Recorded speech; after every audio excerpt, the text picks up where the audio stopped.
Happening now, breaking news. My interview with President Obama and his first public response to a possible way out of attacking Syria. It is a potentially positive development. I have to say that it's unlikely that we would have arrived at that point where there were even public statements like that without a credible military threat. I asked the president if this is Bashar al-Assad's last chance to avoid a punishing U.S. military strike, and if he's worried about a new threat that a gruesome chemicals weapons attack like the one in Syria might be launched against Americans. All part of my one-on-one interview that is about to air. We want to welcome our viewers in the United States and around the world. I'm Wolf Blitzer at the White House. This is a Situation Room special report, Crisis in Syria. This is CNN Breaking News. Let's get to the breaking news. I sat down with President Obama here at the White House just a little while ago as a new proposal aimed at avoiding a U.S. military attack on Syrian targets appeared to be gaining some serious momentum. Russia now urging Bashar al-Assad to give up control of his chemical weapons stockpiles to the international community, seizing on an idea suggested earlier in the day by Secretary of State John Kerry. I asked President Obama about that and more on this, the eve of his address to the nation, as he faces serious risk of losing votes in Congress on the use of force. Right now, my interview with the president. Mr. President, thanks so much for joining us. Thank you. This latest idea floated by the Secretary of State John Kerry, picked up by the Russians, is it possible this could avert a U.S. military strike on Syria? It's possible if it's real. And, I think it's certainly a positive development when the Russians and the Syrians both make gestures towards dealing with these chemical weapons. This is what we've been asking for, not just over the last week or the last month, but for the last couple of years, because these chemical weapons pose a significant threat to all nations and to the United States in particular. That's why 98% of humanity has said we don't use these. That protects our troops, and it protects children like the ones that we saw in those videos inside of Syria. So it is a potentially positive development. I have to say that it's unlikely that we would have arrived at that point where there were even public statements like that without a credible military threat to deal with the chemical weapons use inside of Syria. But we're going to run this to ground. And John Kerry and the rest of my national security team will engage with the Russians and the international community to see, can we arrive at something that is enforceable and serious. One reason that this may have a chance of success is that even Syria's allies like Iran detest chemical weapons. Iran, unfortunately was the target of chemical weapons at the hands of Saddam Hussein back during the Iraq-Iran war. And so we may be able to arrive at a consensus in which it doesn't solve the underlying problems of a civil war in Syria, but it does solve the problem that I'm trying to focus on right now, which is making sure that you don't have over 400 children gassed indiscriminately by these chemical weapons. Because Ban Ki-moon, the UN Secretary General, says not only control the stockpiles of chemical weapons, but then go ahead and destroy them. He's ready to take that to the UN Security Council. That's a lot better than deterring the Syrians from going ahead and using these chemical weapons. Absolutely, and that's why we're going to take this seriously. But I have to consistently point out that we have not seen these kinds of gestures up until now, and in part, the fact that the U.S. administration and I have said we are serious about this, I think has prompted some interesting conversations. And these are conversations that I've had directly with Mr. Putin. When I was at the G20, we had some time to discuss this. And I believe that Mr. Putin does not see the use of chemical weapons as a good thing inside of Syria or any place else. And so it's possible that we can get a breakthrough, but it's going to have to be followed up on, and we don't want just a stalling or delaying tactic to put off the pressure that we have on there right now. We have to maintain this pressure, which is why I'll still be speaking to the nation tomorrow about why I think this is so important. Is this Bashar al-Assad's last chance? Well, I think that it is important for Assad to understand that the chemical weapons ban, which has been in place, is one that the entire civilized world just about respects and observes. It's something that protects our troops, even when we're in the toughest war theaters, from being threatened by these chemical weapons. It's something that protects women and children and civilians, because these weapons, by definition, are indiscriminate. They don't just target somebody in uniform. And I suspect that some of Assad's allies recognize the mistake he made in using these weapons. And it may be that he is under pressure from them as well. Again, this doesn't solve the underlying terrible conflict inside of Syria.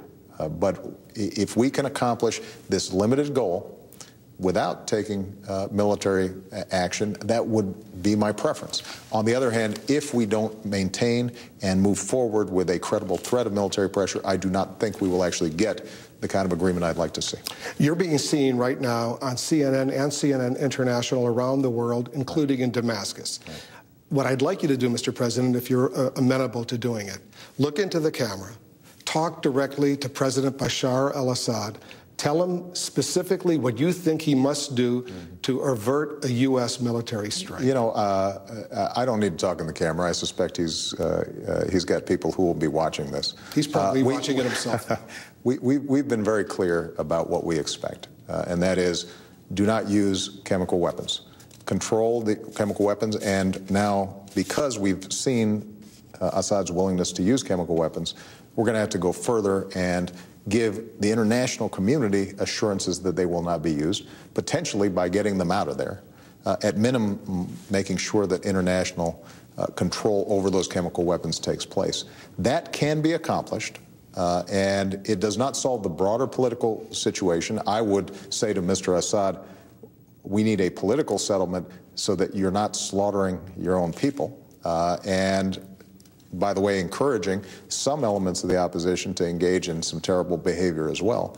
What I'm thinking about is, right now, though, how do we make sure that we can verify that we do not have chemical weapons that can be used not only inside of Syria, but potentially could drift outside of Syria? He said in an interview with Charlie Rose that if you, the United States, launch military strikes, he said he will respond anything. He said, expect anything.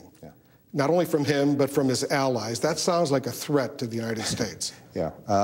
Mr. Assad doesn't have a lot of capability. He has capability relative to children. He has capability relative to an opposition that is still getting itself organized and are not professional trained fighters. He doesn't have a credible means to threaten the United States. His allies, Iran and Hezbollah, could potentially engage in asymmetrical strikes against us.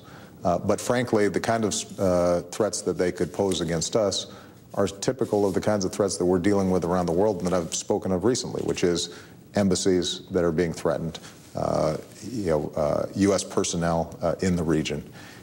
Those are threats that we deal with on an ongoing basis.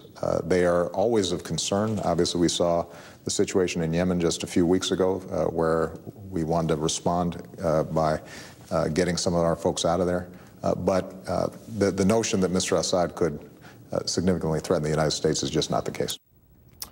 There's more of my interview with President Obama coming up here in our special report, Crisis in Syria. I'll ask him about possible threats to the United States on Wednesday, the 12th anniversary of 9/11. We're going to get his answer to that question. That's coming up later. But let's bring in our chief political analyst, Gloria Borger, right now. Gloria, you heard the president. He seems much more positive, shall we say, than some of his other officials who spoke out earlier in the day about the potential for some sort of diplomatic breakthrough right now that would avoid the need for U.S. military action. Well, what stood out to me, Wolf, is that he seems to be talking about the utility of the threat of the use of force more than he's talking about the actual use of force, which is the case, of course, that he's got to be making before the United States Congress and the American public tomorrow night. So the question is whether this shift is going to be long-lasting or whether it's just today because they believe they have to kind of give the Russians their due.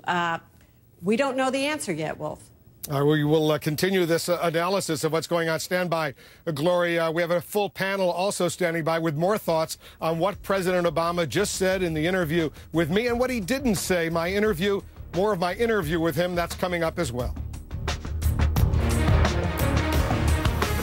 Let's get back to the breaking news. My interview with President Obama here at the White House just a little while ago. Remember, we're only 2 days away from the 12th anniversary of the 9/11 terror attacks. And I asked the president about that. One final quick question. 9/11, the anniversary this Wednesday. Should Americans expect some sort of attack? I think that we are always on heightened alert on 9/11, and we will continue to be. What we've seen over the last decade is, because of the heroism of our troops, because of enormous sacrifices of them and their families, America is safer than it was right before 9/11. But we still have threats out there, particularly outside of the homeland. And we also have lone wolf threats, as we saw during the Boston Marathon bombing. So we have to remain vigilant. We're not going to be able to protect ourselves 100% of the time against every threat. But what we can do is make sure that we understand these threats are real. We have to be prepared, but not overreact in ways that potentially compromise our values and our ideals over the long term. Mr. President, thanks very much. I appreciate it. Thank you, Wolf. All right, we've got some breaking news that's happening right now. Let's go to our chief congressional correspondent, Dana Bash. Dana, what's going on? What's going on is the Russia developments have caused a change in the United States Senate. The Senate Majority Leader Harry Reid was going to set things up for a Wednesday procedural vote on authorizing military force. He has decided to delay that. And the specific reason, I'm told by a senior Democratic source, is because of these developments in Russia. They don't want senators to be locked into having to vote even in a procedural way on Wednesday. They want to give things more time to, I'm told, percolate and see what happens on the world stage with Russia. Very interesting that they're delaying this. Are they upbeat, a little bit more encouraged that maybe there will be a peaceful diplomatic way out of this current crisis as a result of this initiative? I don't know if they're upbeat or encouraged, but they are definitely hopeful. I just had a Democratic member pull me aside coming out of a private briefing with all members and with Secretaries Hagel and Kerry and so forth, who said that he's getting a lot of questions about what's going on with Russia, and a lot of members very clearly are really hoping, have every finger and toe crossed, that this is a way out, not just, of course, primarily for the U.S. military to have to deal with this, but also for members of Congress to have to deal with this as well. We're going to have a lot more on this story, obviously, the breaking news. And remember what the president just told me. He said that he actually discussed this idea with Putin when they met in St. Petersburg at the G20 summit. Remember, you can always follow what's going on here in the Situation Room on Twitter. Go ahead and tweet me at Wolf Blitzer. Thanks very much for watching. I'm Wolf Blitzer at the White House. Crossfire starts right now.